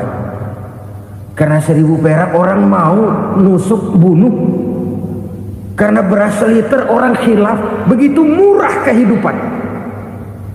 Tapi kekejian dalam bentuk korupsi, kolusi, nepotisme, kekejian dalam bentuk itu mematikan karier, mematikan bisnis, mematikan imajinasi, mematikan kreativitas. Itu juga maut dalam bentuk lain akibat kekejaman lain. Ini penyebab yang ketiga. Yang keempat, penyebab bencana menurut baginda Rasul, wala tuffiful mikyala illa muni'un nabat. Apabila timbangan sudah dicurangi, maka tercegahlah tumbuh-tumbuhan. Apabila timbangan sudah mulai curang, maka terjadilah musim paceklik. Apabila bisnis sudah bergaya mafia tadi itu, kecurangan-kecurangan terjadi, tender di balik pintu, yang dimenangkan cuma kelompok-kelompok yang bisa memberikan presentasi yang besar, muni'un nabat, terjadilah paceklik. Paceklik, panen gagal, wereng, ya wereng, kemarau panjang, it's okay, air sulit, iya, tetapi kan semua itu ada yang ngatur. Kemarau ada yang ngatur, belalang itu ada yang ngatur, air itu juga ada yang ngatur. Yang ngatur itu yang serba maha. Kalau ia murka melihat kecurangan timbangan, Allah itu kalau murka kan gampang saja, tinggal komandoin balang, lang, hancurin tuh sawah. Konvoy belalang, konvoy. Allah tinggal ngutik angin El Nino, mampir lo ke Indonesia. Hujan nggak turun-turun, kemarau panjang. Jadi kalau musim kemarau kan namanya anginnya El Nino. Kalau musim hujan anginnya namanya La Nina. Cakep namanya, kejem orangnya. Saudara lihat Cina sekarang sedang kena La Nina, banjir besar, ribuan orang meninggal. Dia mah ribuan mati kagak berasa, rakyatnya miliaran. Bangladesh lagi ngalami La Nina, India lagi ngalami La Nina. Angin, hujan, kemarau, belalang, itu kan ada yang ngendaliin. Kuncinya bukan di belalangnya, kuncinya bukan di peredaran matahari berputar, kuncinya di atas yang mengatur semua itu. Kalau timbangan sudah mulai curang, pengusaha sudah nggak mau jujur, apa nggak bikin perut jadi mual. Begitu rakyat antri sembako pingsan nggak dapat beras, sementara beras ditumpuk-tumpuk sampai membusuk. Kemana hati nuraninya? Kemana akal pikirannya? Kemana mereka yang berbuat atas nama rakyat tapi melihat rakyat susah tidak tergerak hatinya? Apabila timbangan sudah mulai dicurangi, bisnis sudah mulai melenceng, maka terjadilah paceklik. Sebuah negara yang berhasil dalam swasembada pangan, lalu sekarang menjadi negara yang rakyatnya antri untuk memperoleh kebutuhan pangan. Saudara-saudara kaum muslimin rahimakumullah, ini intinya adalah kecurangan. Kalau kecurangan sudah terjadi di mana-mana, dan ini milik siapa saja, bukan soal tempat, bukan soal jabatan, soal manusianya, SDM-nya. Kecurangan tidak cuma terjadi di kantor, di masjid bisa terjadi kecurangan. Korupsi tidak hanya bisa terjadi di kantor, di madrasah bisa ada korupsi. Faktor manusianya, ini soal SDM. Kecurangan yang besar tentu besar lagi kerugiannya. Kecurangan yang kecil, kecurangan sehari-hari, pedagang-pedagang kecil ngurangi timbangan, barang yang buruk dikatakan baik, yang baik dikatakan buruk. Itu merugikan perorangan. Kecurangan yang besar merugikan bangsa dalam bentuk total, dalam bentuk seutuhnya. Nah, kecurangan-kecurangan seperti ini rakyat kan lihat, rakyat kan tahu, dan itu kembali terakumulasi di sini, pegel. Dan jangan lupa, rakyat yang nggak ngomong itu, rakyat yang nggak bersuara itu, batinnya menjerit, jeritannya menggoncang aras, dan itu didengar Allah. Yadullah fauqal jamaah, kata Nabi. Tangan Tuhan di atas orang banyak. Jeritan hati rakyat menggoncang aras. Rakyat yang terlalu banyak dizolim, rakyat yang terlalu banyak dirugikan, ya rakyat yang terlalu banyak di atas namakan, menjerit batinnya, menggoncang aras, dan Allah bisa menggerakkan apa saja untuk membuat satu situasi. Allah bisa menggerakkan apa saja untuk membuat satu situasi. Saudara-saudara kaum muslimin rahimakumullah, ini faktor yang ketiga, timbulnya kecurangan. Faktor yang keempat maksud saya. Yang kelima, penyebab timbulnya bencana menurut baginda Nabi, wala muni'uz zakat wala muni'uz zakat illa hubbisa anhumul qatru. Apabila zakat enggan dibayar, maka tercegahlah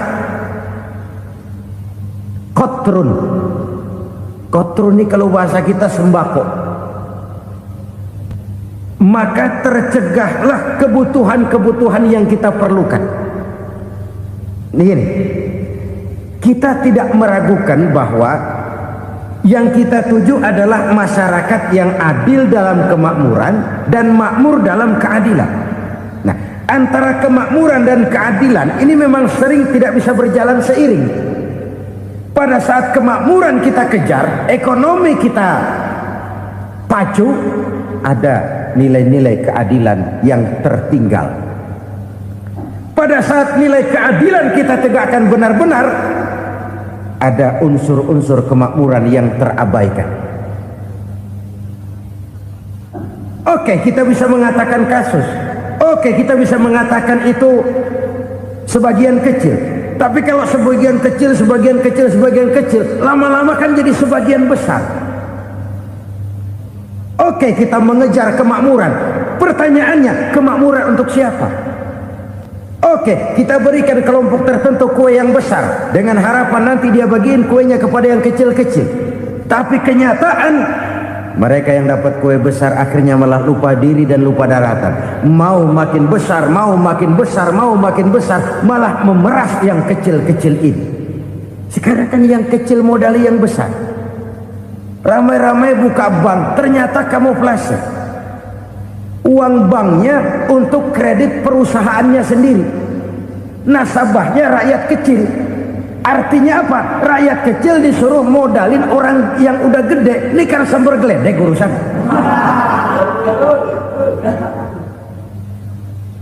Ini kan permainan apa lagi? Rakyat kecil suruh modali yang gede. Nasabahnya rakyat kecil, kumpulkan uangnya di bank, kucurkan kredit kepada perusahaannya sendiri. Bukankah itu rakyat kecil suruh modali yang gede? Sudah begitu kejamkah kita untuk meraih keuntungan dengan mengorbankan orang kecil ini? Sudah tidak bicara lagi kah nurani kita melihat penderitaan orang yang semakin susah ini? Kalau zakat enggan dibayar, padahal zakat 2,5% saja, 2,5% saja. Kalau itu pun enggan, kalau zakat saja enggan, bagaimana pula yang namanya sedekah, bagaimana pula yang namanya infak, bagaimana pula yang namanya santunan, bantuan.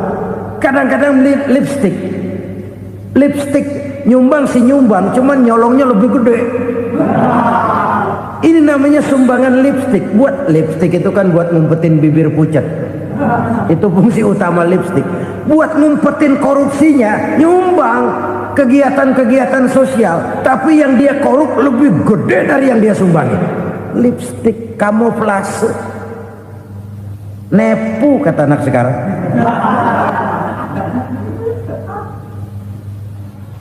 Saudara-saudara kaum muslimin rahimakumullah, demikian berat kewajiban zakat ini sampai di zaman Sayyidina Abu Bakar pernah keluar komando perangi orang yang enggan membayar zakat. Perangi. Karena fungsi zakat adalah menjembatani antara si kaya dengan si miskin. Bahwa ada kemiskinan itu Qur'ani. Allah menyatakan, aku melebihkan rezeki sebagian kamu dari yang lain. Ini kan kesenjangan. Allah melebihkan rezeki sebagian kamu dari yang lain. Ada itu. Tetapi itu berjalan secara nature. Nah, kalau direkayasa, yang kaya semakin kaya, yang miskin semakin terpuruk. Yang sudah besar dapat proyek besar, yang kecil dapat tetelan. Ini kan rekayasa namanya. Kesenjangan yang direkayasa ini yang kita harus kikis. Nah, fungsi zakat menjembatani dari sisi sosial. Dari sisi pribadi, Nabi berpesan, zakku amwalakum biz zakat. Bersihkan hartamu dengan zakat. Sekarang ada istilah nyuci uang. Uang hasil korupsi itu bisa dicuci, dijadikan uang bersih. Bukan pakai rinso, bukan. Pakai politiknya koruptor, diolah sedemikian rupa sehingga jadi uang resmi. Sudah memutik, itu termasuk yang disebut kejahatan kerah putih, white collar crime. Kejahatan kerah putih, kejahatan pakai dasi, kejahatan kelas kakap. Makanya orang mendingan goblok kagak bener daripada pinter kagak bener. Goblok kagak bener itu gampang ngurusinnya. Pinter kagak bener, ini yang berabe bener ngurusinnya.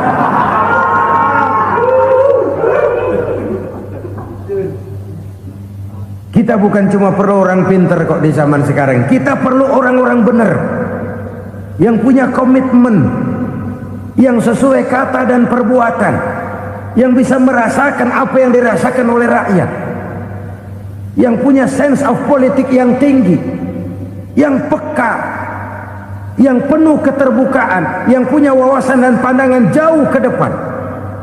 Dari sisi pribadi, zakat itu membersihkan harta kita. Ya, dia tercampur dengan yang subuhat, dia bahkan mungkin tercampur dengan sedikit-sedikit yang haram. Itu zakku amwalakum biz zakat. Bersihkan hartamu dengan zakat itu. Pada sisi sosial ia menjembatani, pada sisi pribadi ia membersihkan harta kita. Karena itu kalau kita minta berdoa minta rezeki, syarat rezeki itu halalan thayyiban wasi'an. Nggak pernah kurang dari 3 itu. Halal, bagus, banyak. Halal, bagus, tapi sedikit, susah ngaturnya.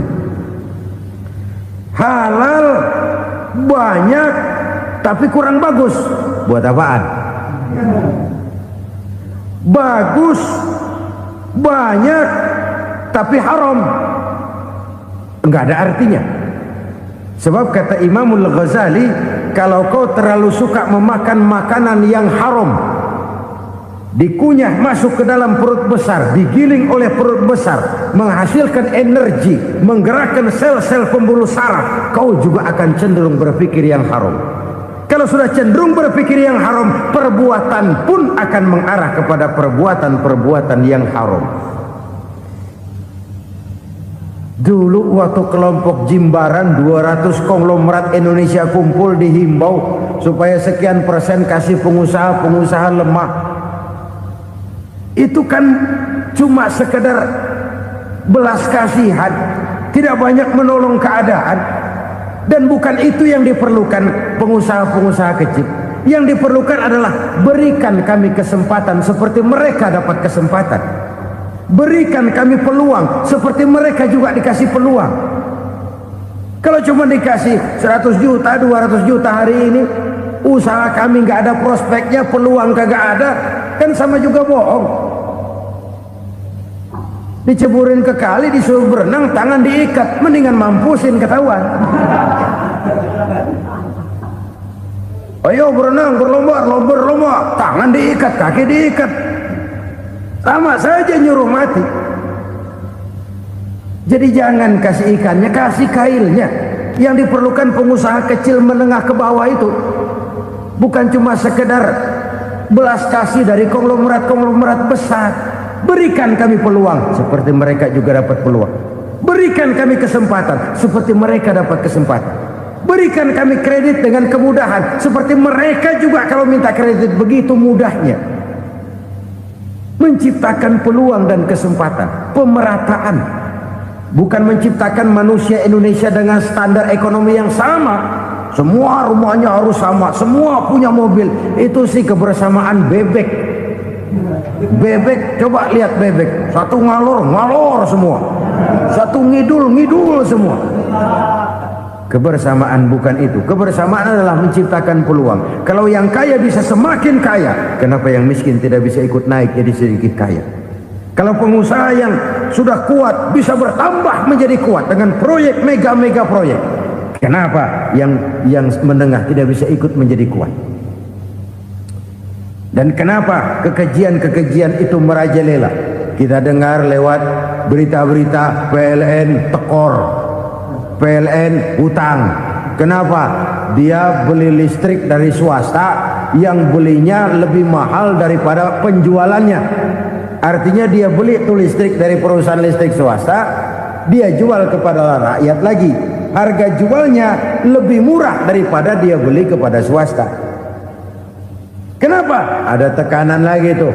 Biasa siklus lagi. Hukum Boyle. Atas neken, paling bawah gepeng. Ya kita nih rakyat kecil, emang nasibnya gepeng terus. Saudara-saudara kaum muslimin rahimakumullah, dari 5 penyebab bencana ini kita ambil kesimpulan untuk sebuah renungan dan introspeksi kita bersama. Pertama, mengingkari janji, padahal janji itu yang lebih tinggi nilainya adalah di hadapan Allah Subhanahu wa ta'ala.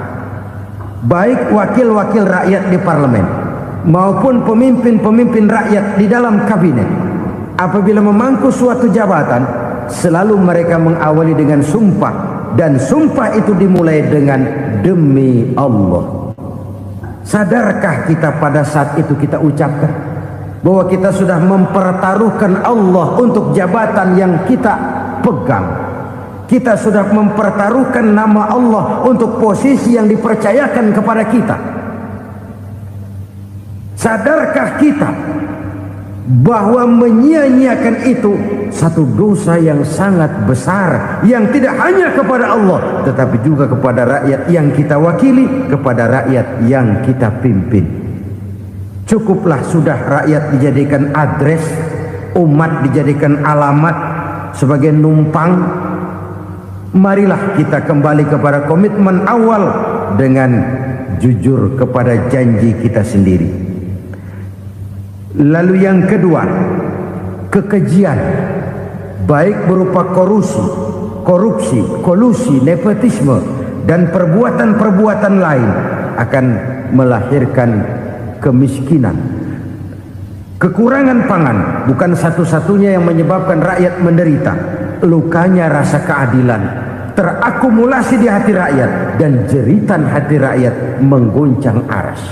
Kalau Allah murka, Allah bisa melakukan apa saja untuk menciptakan suatu kondisi.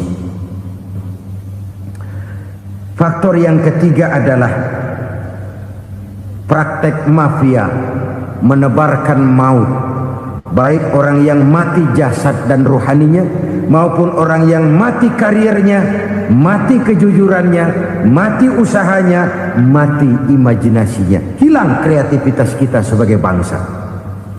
Faktor yang keempat, kecurangan-kecurangan di bidang usaha, di bidang tender, mengandalkan menjual kekuasaan. Dan memang repot kalau penguasa jadi pengusaha. Mau atau tidak mau, kebijakan-kebijakan kekuasaannya akan memperkuat jaring-jaring usahanya. Dan pada saat itu objektivitas sulit ditemukan lagi. Lalu yang kelima, keengganan membayar zakat, menumpuknya kekayaan negara pada kelompok-kelompok tertentu, ini akan melahirkan paceklik yang berkepanjangan. Menumpuknya kekayaan dan harta negara pada kelompok-kelompok tertentu akan melahirkan paceklik dan kemiskinan yang berkepanjangan.